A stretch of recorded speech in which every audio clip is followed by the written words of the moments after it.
2 plongeurs à l'état de squelette disparus il y a 30 ans ont été retrouvés en mer au large de Nice. Le 4 décembre 1993, Christian, 40 ans, Daniel, 38 ans et Philippe, 22 ans, décident d'effectuer une plongée dans le tombant des Américains qui se trouve en Méditerranée. Le tombant des Américains, c'est un peu comme le Bahou de Saint-Janet, mais sous l'eau. Il existe dans cette zone des sites de plongée incroyables. Et le tombant des Américains est un des plus dangereux, réputé mystique, mais aussi maudit car depuis 1960, tenez-vous bien, une quinzaine de plongeurs ont disparu dans cette zone. On ne sait pas où ils sont, on n'a pas retrouvé de corps, on ne sait pas ce qu'ils sont devenus. Le tombant est donc réservé aux plongeurs avertis et expérimentés. Ce site est une sorte de plat à 45 mètres de profondeur qui se termine brusquement sur une falaise qui plonge jusqu'à 140 mètres de profondeur, le long de laquelle plongent les passionnés qui, dans la plupart des cas, généralement ne descendent pas en dessous de 60 mètres. Christian, Daniel et Philippe, eux, vont aller jusqu'à 72 mètres de profondeur. Comment on le sait? Eh bien tout simplement par l'ordinateur de Philippe. Et durant la remontée,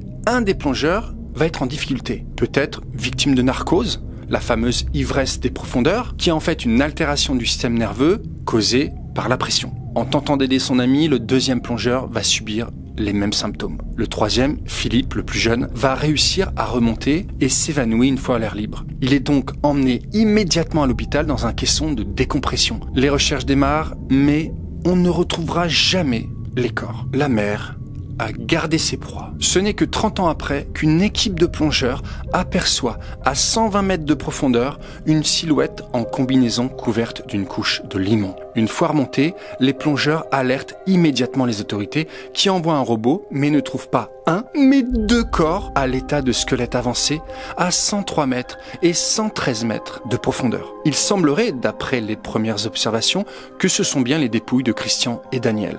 Mais une analyse ADN doit confirmer tout ça. À quelques mètres près, les corps auraient pu glisser dans les ténèbres pour l'éternité.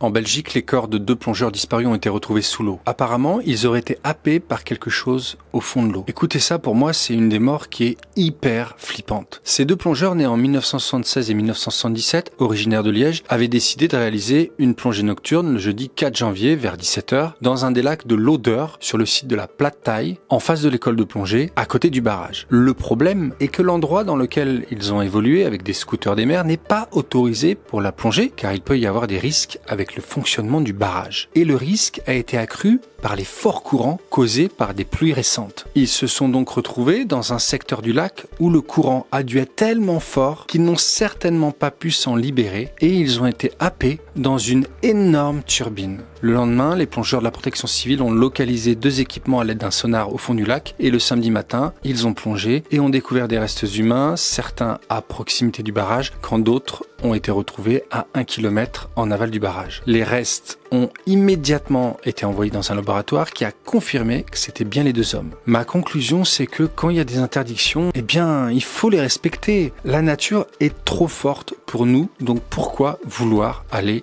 la provoquer? Ce que je me pose comme question également, c'est est-ce que les animaux aquatiques, les poissons principalement ici, peuvent se faire happer aussi par une turbine ou sentent-ils le danger au point de l'éviter? S'il y a des connaisseurs, je suis preneur de vos réponses et bien sûr, pensez aux victimes.